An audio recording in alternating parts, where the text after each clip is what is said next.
Horizon Social, c'est votre émission qui vous conduit à la croisée des faits de société.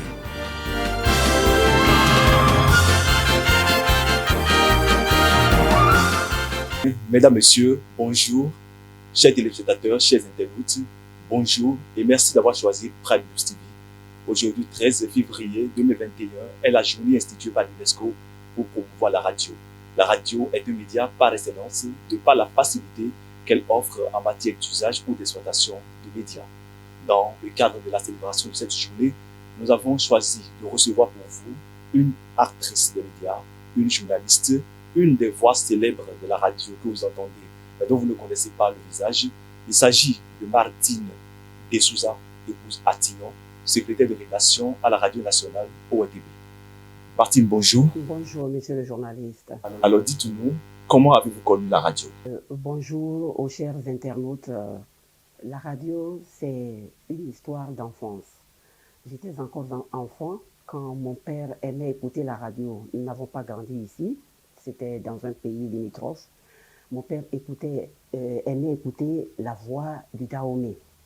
Et à chaque fois qu'il y avait des invités, des hôtes de marque qui venaient dans ce pays, je voyais des caméramans, des journalistes, toutes petites pour moi, et caméramans, et photographes, et tout ce beau monde était journaliste. Donc je disais à mon papa, c'est qui sont ceux qui sont dans cette boîte qui sont en train de parler? Il me répond journaliste. Et élèves, on nous amène au bord de la voie pour accueillir un président, des autres de marque qui viennent. J'ai dit, mais attendez, ça là c'est intéressant. Ils ont leur caméra, ils ont leur appareil de photo et c'est eux toujours qui sont en vue. J'ai dit à mon papa un jour, je veux devenir journaliste. Et c'est comme ça, l'histoire est partie. Après mon bac, j'ai dit, bon, entre-temps, j'ai vu la robe noire barrée de blanc des avocats qui m'a beaucoup plu. J'ai dit, tiens, voilà encore un métier que je peux faire. Finalement, on ne peut pas dire, tu dois devoir choisir. Et après mon bac, j'ai eu la chance d'avoir une bourse. Ma grande sœur, mon aînée, a démarché une bourse pour moi et je suis allée à Moscou. Et plus précisément à Minsk, c'est dans l'état de Biélorussie. C'est là qu'on m'a présenté toute une liste d'options à suivre à l'université. Et il faut dire dans le temps, comme c'est une bourse des femmes, j'étais vraiment une privilégiée. On m'a montré la liste. Je devais faire économie, planification économique et sociale. Mais quand j'ai vu journaliste sur la liste, il n'y avait pas d'avocat, il n'y avait pas le métier d'avocat. J'ai dit, mais tiens, voilà, peut-être que c'est mon rêve d'enfance qui veut se réaliser. Et c'est là que j'ai choisi l'option journaliste. On m'a dit, ça fait 6 ans. J'ai dit, oh là là, je vais laisser mes parents loin, loin au Bénin, au Niger. Ok, j'ai accepté. Donc, j'ai fait 1 année de langue russe et 5 ans d'études. Et j'ai fini en 1995, juin 1995. Et de retour au pays, je suis venu directement à l'ORTB après quelques semaines de répit. Je suis venu à l'ORTB croyant que, bon, avec mon diplôme tout de suite, je serais reçu. On m'a dit, est-ce que vous voulez aller à Parakou? Déjà, il faut dire que mon mari aussi a suivi la même formation que moi à Minsk. C'est un journaliste. Donc, lui, il est rentré en 94. Et il était déjà à Radio Parakou pour un stage. Donc, j'ai dû accepter le stage de Radio Parakou. C'est ainsi que je suis à l'ORTB, mais la station régionale de l'ORTB à Parakou. Dans le domaine de la radio, ça me fait ma 25e année. 25e année. Parce qu'en fait, oui, en 96, j'ai été stagiaire. Et ça n'a pas été facile. Stagiaire, on a fait 3 mois rapidement, on nous a arrêtés. Nous avons voulu faire du bénévolat. Ils ont accepté 6 mois. Mais en cours de route, un bon matin, on était 4, 2 filles, 2 hommes. Ils sont venus, mesdames, messieurs, on ne peut plus continuer avec vous parce que si on continue avec vous, avec le bénévolat, un bon matin, vous pouvez nous traîner devant les tribunaux. On a arrêté. Finalement, on a entendu le FSNE, l'ancêtre du service aujourd'hui qui s'occupe des jeunes insérés, l'insertion. FSNE, Fonds national de la pré-emploi, du pré-emploi, j'allais dire. Donc, FSNE, nous sommes partis, on s'est inscrit Et le FSNE, dans le temps, c'est comment? La première année, c'est le FSNE qui vous prend en charge, 50 000 par mois. La deuxième année, la structure dans laquelle vous êtes prend la moitié, c'est-à-dire la structure vous paie 25 000. Dans mon cas, évidemment, la structure me payait 25 000 et l'ORTB payait 25 000. Et la troisième année, c'est comme ça que le contrat est. Et la troisième année, le FSNE s'en lave carrément les mains parce qu'il vous a conduit déjà, il vous a aidé à être inséré. Donc, c'est la structure qui vous prend complètement en charge. Donc, nous avons fait 3 ans de pré-insertion. Finalement, l'ORTB nous a pris à 58 000 par mois. C'était très peu, c'était un peu précaire, c'était un contrat qui ne donnait pas trop de garantie.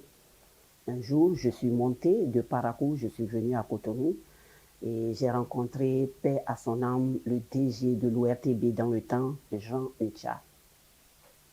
C'était un soir vers 19h, vers 20h. Je lui ai expliqué, j'ai dit DG, mais qu'est-ce qui se passe que nous qui avons accepté d'aller à Parakou, parce qu'il faut te dire qu'il y avait des gens à qui on avait dit d'aller à Parakou avec un gros salaire, qui ont refusé. Mais nous avons accepté d'aller à Parakou. Pourquoi on ne peut pas nous signer un contrat? Jean Ncha, devant mon développement, a baissé la tête. Il dit, Madame, vous avez raison. Retournez à Parakou demain. S'il plaît à Dieu, votre situation sera réglée. J'ai dit, DG, nous sommes 4. Il dit, donne-moi les noms. Je lui ai donné les noms. Il dit, retournez à Parakou. Je vous assure, tout c'était un jeudi, je me rappelle, mais le lundi, nos contrats étaient sortis. Ça, paix à son âme, il a beaucoup fait, c'est lui qui a fait que nous sommes à l'ORTB jusqu'à aujourd'hui. Donc, notre contrat a changé, c'était avec garantie maintenant.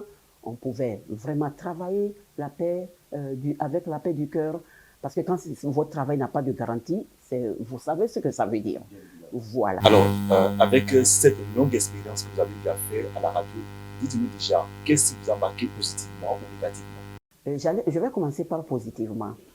Radio Parakou, dans le temps, regorgeait surtout des hommes et des femmes de langue nationale. C'est une radio à vocation rurale au départ. Aujourd'hui, elle répond comme la radio nationale à toutes les sollicitudes. Donc, j'ai trouvé des hommes et des femmes très accueillants. Deuxièmement, je comprends, de par la langue que je parlais dans ce pays limitrophe où j'ai vécu, ça m'a rapproché de mes frères et sœurs du Nord. Je parlais aisément le Dindi. Ça a facilité mon insertion. Les gens m'ont aimé du coup. J'étais leur frère. Évidemment, nous sommes tous béninois, mais le fait de parler une langue du milieu, ça rajoutait à l'estime. Troisièmement, j'ai rencontré un chef. Lui aussi, il est décédé, paix à son âme, Dieu donné Douba, qui a trouvé en moi une femme qui peut beaucoup faire. Il m'a appelé un jour, il dit, bon, Martine, tu sais, tu présentes bien le journal, tu es bien en animation, je vais te donner une émission enfantine. J'ai dit, très bien, j'aime les enfants, j'adore le monde enfantin. Voilà. Il m'a dit, tu vas prendre 2 ou 3 émissions de ton aîné, tu vas l'écouter. C'était une femme déjà, Tanti Nini, tout le monde l'appelle Tanti Nini, paix à son âme, elle est décédée aussi. C'est elle qui avait animé l'émission en fait. Il m'a dit, tu vas à la médiathèque, tu prends 1 ou 2 émissions, tu écoutes et tu reviens me dire ce que tu veux faire. J'ai écouté une seule émission, je ne l'ai même pas écoutée à la fin. J'ai sauté, je suis revenu. J'ai dit, chef pro, parce que c'était le chef programme. J'ai dit, chef pro, je suis preneuse. Et c'est parti. Tout le septentrion connaissait Tanti Martine. Quand j'avais tourné pratiquement toutes les écoles de Parakou, j'ai fait l'émission avec eux, c'était les mercredis soirs. Mon Dieu, les mercredis soirs, Radio Parakou était très écouté à cause de cette émission. Je me rappelle, c'est 16h. Donc, à 16h moins 5, il y a certains parents même qui m'ont dit, pour punir leurs enfants, ils éteignaient la radio. Donc, quand le petit ou bien la petite n'écoutait pas sa voix, n'entendait pas sa voix, il a chanté peut-être, ou bien il a dit une poésie et qu'il ne peut pas réécouter, oh là là, ça faisait mal. Donc, j'ai mené cette émission pendant près de 9 ans. Parce que j'ai fait 10 ans à Radio Parakou. Donc, j'ai fait pratiquement toutes les écoles de Parakou. Puis, j'ai dit, ben, écoutez, Radio Parakou, ce n'est pas que Parakou. Il y a Banikwara, il y a Gogono, il y a Segmana. Donc, c'est comme ça que j'ai commencé, je suis sortie. Et à chaque fois, quand on annonçait, j'allais dire, quand on annonçait ma venue, mon Dieu, c'était la joie.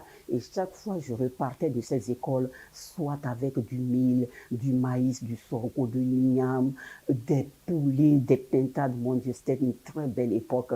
C'est une époque que je ne suis pas prête à oublier. Et ce qui m'a négativement marqué, je dirais, c'est la perte de mes amis. La perte, on dit, un journaliste ne meurt pas, un artiste ne meurt pas. C'est surtout ça. Parce que c'est vrai que j'ai eu de très très bons moments à Radio Parakou. C'est là que j'ai fait mes 10 premières années. La seule chose qui m'a marqué, un jour, il y avait 3 collègues qui étaient allés en reportage à Kandy. De retour, le chauffeur, par mégarde, je ne sais pas comment il a conduit, mais ils sont rentrés tous sous un camion. Oh là là. Je vous dis, le jour qu'on était en train d'annoncer ça sur le plateau, ma grande sœur, mon aînée, Annick Balé, a coulé des larmes directement en plein journal. Parce que c'était très émouvant. Des gens qu'on devait secourir. Il fallait apporter des machettes, des haches pour casser la voiture et extraire les corps. Ça m'a toujours marqué. C'était un matin de juin 2006. Je n'oublie jamais. Ça m'a marqué. Et d'autres collègues aussi qui sont tombés les armes à la main. Mathilde, dites-nous, aujourd'hui, comment vous conciliez votre vie de famille et celle de la radio? C'est une chose pas du tout facile. Parce que je dis toujours, une journaliste est comme un militaire. Vous savez quand vous sortez de la maison, mais vous ne savez pas quand vous y revenez. Ma seule chance, c'est que mon mari aussi est journaliste. Même s'il est de carrière aujourd'hui diplomate, il a été d'abord journaliste. Il comprend facilement. Et il comprend facilement. La seconde chose, c'est que j'ai déjà des enfants, je n'ai plus d'enfants en bas âge. Donc eux-mêmes, ils arrivent à se préparer quelques mets à manger en attendant que maman arrive. Parce que par exemple, aujourd'hui, vendredi, je ne vais pas rentrer avant 21h. C'est-à-dire quoi? Les week-ends, j'arrive à faire 2 ou 3 sauces que je mets au frigo. Quand je ne suis pas là, les enfants réchauffent, ils mangent. Bon, ça reste maintenant de les suivre sur le plan scolaire. Mais je dis Dieu aidant, j'ai eu des enfants qui n'attendent pas toujours que les parents leur disent « prenez vos cahiers, prenez vos livres ». Non. Mais quand même, quand j'arrive, j'essaie de leur demander « vous avez passé la journée comment, quel exercice vous ne pouvez pas faire ». Bon, c'est un peu difficile, mais mon mari m'y aide. Parce que quand je ne suis pas là, il prend pratiquement ma place. C'est vrai, la place d'une femme dans le foyer ne peut pas être remplacée par son mari, mais quand même, il fait de son mieux. Donc, c'est pour vous dire que ce n'est vraiment pas facile.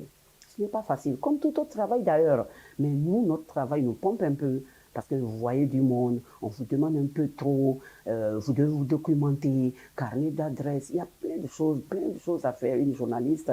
Bon, mais quand vous aimez le métier, ça passe. Et il est bon de faire carrière à la radio. Ce n'est pas facile et c'est facile. C'est facile quand vous aimez le métier. Quand vous voulez embrasser un métier, demandez-vous d'abord qu'est-ce que les gens y font. Qu'est-ce que les gens y font. Donc, je disais, c'est facile, ce n'est pas facile. C'est facile quand vous aimez le métier, je l'ai dit. Quand vous aimez le métier et vous vous y adonnez, corps et âme, quoi que cela vous coûte.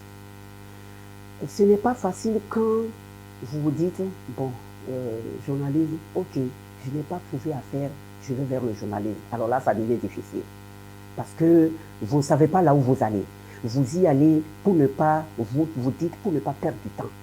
Ah non, on ne va pas à un métier parce que bon, on a entendu que tous les matins quand tu sors, tu prends ton petit sac, on te met en reportage, tu as 5 000. Non, ce n'est pas ça.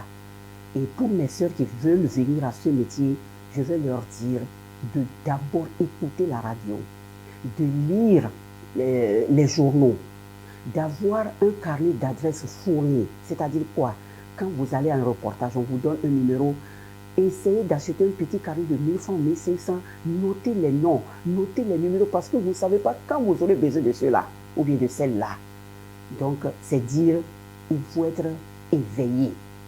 Il faut vouloir exercer ce métier. Parce que, pourquoi je le dis? En juin-juillet dernier, nous avons reçu des stagiaires maison. C'est-à-dire que le centre de formation de l'ORT de Maison nous a envoyé des stagiaires. Voilà des stagiaires à qui nous avons demandé le premier jour, est-ce que vous écoutez la radio? Non. Quelqu'un m'a dit, oui, j'écoute la radio. Laquelle tranche? Bon, les samedis, quand il y a la musique, j'écoute. Ce n'est pas la musique qu'il faut écouter, mes chers amis qui veulent devenir journalistes. Il faut écouter le journal parlé. Il faut écouter les émissions de grande écoute qui vous éduquent, qui vous informent, qui vous sensibilisent. Il faut écouter ce qui peut vous faire du bien dans votre métier de demain. Mais si vous allez vous asseoir dans un coin, vous allez juste au cours, vous revenez, vous allez juste au cours, vous revenez, vous dites demain vous serez journaliste. Je ne sais pas quelle sorte de journaliste vous serez. Chers téléspectateurs, mesdames et messieurs, merci d'avoir choisi Prime News TV. C'est déjà la fin de cette émission.